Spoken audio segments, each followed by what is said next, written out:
अंकुश शर्मा हैं और साथ में कह रहे हैं राष्ट्रीय अध्यक्ष अंकुश शर्मा, और उसके अलावा माफ कीजिएगा अंकुश शर्मा और नितिन नबीन के करीबी हैं राजेश चौधरी, उनको भी जगह मिली है। कुछ ऐसे नाम हैं जो मतलब जिसे कहते हैं कि उनको करीबी होने का या फेवरेट होने का कुछ फायदा मिला, ऐसे भी नाम है। अंकुश शर्मा के हिसाब से अगर बात करें तो टेक्नोक्रेट हैं, पार्टी में लंबे समय से जुड़े युवा हैं। हाँ। बट लगभग आप अंदाजा लगा लें कि 2010 से तो बहुत एक्टिवली जुड़े रहे थे पार्टी के सोशल मीडिया अभियान इन सारी चीज़ों में। और उसके बाद 2014 के बाद वो गृहमंत्री अमित शाह जी के साथ बहुत करीब से वो काम करते हैं।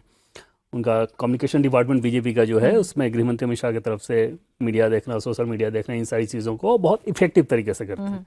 और पार्टी के विचारधारा के ही व्यक्ति, मतलब पारिवारिक पार्टी की विचारधारा वाली व्यक्ति रही है, तो वो नाम तो एक्सपेक्टेड था। और आप सोचिए कि उस व्यक्ति की भी विचारधारा के लिहाज से कि यहाँ पे ताकतवर जगह पे हैं गृहमंत्री अमित शाह जैसे व्यक्ति के अगर आप साथ हैं तब भी अगर संगठन में जाके काम करना है वो अंदर का मादा भी और जज्बा भी आप समझ सकती हैं कि कैसा रहा होगा जो संगठन के लिहाज से ही है।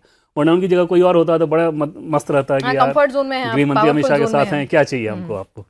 वो नहीं है। राजेश चौधरी के हिसाब से देखें तो वेस्टर्न यूपी में जाट वोट एक कंसर्न रहता ही है बीजेपी के लिहाज से, और जाट को महामंत्री बना के बीजेपी ने पिछली बार आप देखें तो क्योंकि जाट प्रदेश अध्यक्ष ही थे भूपेंद्र चौधरी, अब वो नहीं है, ओबीसी कम्युनिटी के प्रदेश अध्यक्ष हैं, तो जाट को महामंत्री बनाया गया राजेश चौधरी। और पिछली बार उनको टिकट मिला और बहुत डिफिकल्ट सीट थी, वो बीजेपी के लिए कभी अच्छी सीट वो नहीं रही थी, उस सीट पे उनको जीत हासिल हुई। माना जा रहा था कि हाँ, और लगातार से लोकदल जीतता रहा था। राजेश चौधरी पे पार्टी ने भरोसा जताया, जीते और अब फिर महामंत्री बना के। तो इस तरह के कुछ नाम आपको इस लिस्ट में भी बहुत सारे नाम ऐसे दिखेंगे जो कि टैलेंट के दम पर दिखेंगे। ठीक है। बहुत सारे नाम ऐसे भी दिखेंगे जो कि परिक्रमा के दम पर दिखेंगे कि इस जी के बहुत करीबी थे तो इस जी ने इनको वहां पे रखवा दिया।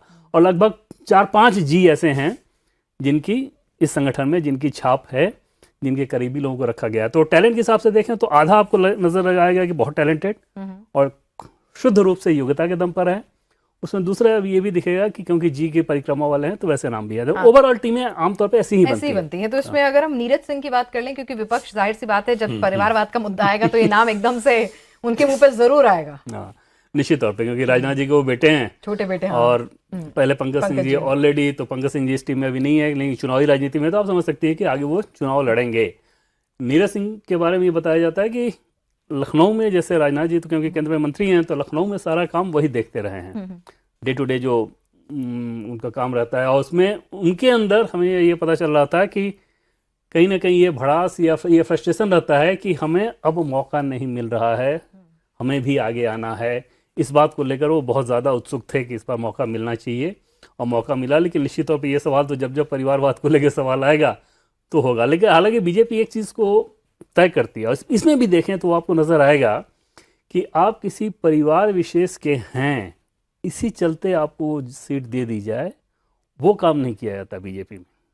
हालांकि परिवार के बहुत सारे व्यक्ति होते हैं, लेकिन उसमें कम से कम एक ट्रेंड रहता है कि पहले आप परफॉर्म करो, दिखाओ।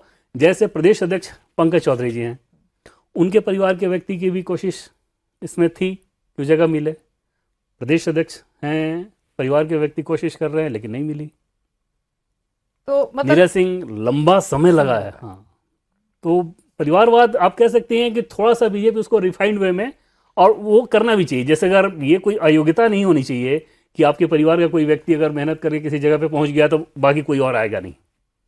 ठीक है, तो परिवारवाद को वो इस तरह से चैनलाइज करते हैं कि वो परिवारवाद एकदम ऑन द फेस नजर ना आए कि ठीक है भाई, पहले हमने संगठन में काम कराया, पहले ये काम कराया और उसके बाद जाके आपको टिकट दिया है, तो वो एक रहता है। लेकिन विपक्ष को तो मौका मिल ही गया है तो और वो छोड़ेगा भी नहीं। उसमें ये जैसे आपने कहा नीरज, पहले पंकज ज्यादा थे, अब देखिए नीरज को चुनाव नहीं लड़ना में हो गया। नीरज तो पहले भी चाहते, इससे पहले वाले उसमें भी वो चाहते थे कि उन्हें चुनाव लड़ने दिया जाए, तो अब वो संगठन में आने के बाद चुनाव वो नहीं लड़ेंगे ना। जहाँ तक मैं समझता हूँ कि जिन लोगों को इस तरह संगठन में बनाया गया है वो लोग, अंकुश शर्मा वाला मामला है, उनको चुनाव लड़ेंगे मुझे लगता है, लड़ने देंगे। लेकिन कोई ऐसा बैरियर जैसा नहीं होता नहीं कि आप संगठन में आ जाए तो चुनाव में नहीं लड़ेंगे। लेकिन फिर मुझे ऐसा लगता है लेकिन उन दोनों लोगों को, जैसे पंकज सिंह और नीरज सिंह को देखें तो दोनों को तो टिकट नहीं मिल सकता, वही उनको संगठन में दिया गया है तो चुनाव में। और दूसरा राजनाथ सिंह जी, दो नहीं पाएंगे, दो थोड़ा ज्यादा ही हो जाएगा फिर दो होंगे। फिर राजनाथ जी हैं, राजनाथ जी अभी वैसे उनका भी 75 होगा, कल 1 आध साल में उनका भी होने वाला है।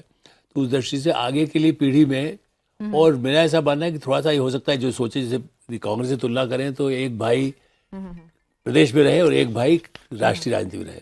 बंटवारा यदि कभी भी होगा, जैसे श्यामाचरण विद्याचरण जैसे उदाहरण थे पहले के लोगों में, श्यामाचरण शुक्ला है, उनको जो परिवार नहीं तय कर लिया था वो मध्य प्रदेश में रहेंगे, वो कभी राष्ट्रीय राजनीति में नहीं आए। विद्याचरण शुक्ला राष्ट्रीय राजनीति में रहे, कभी प्रदेश में नहीं बन पाए।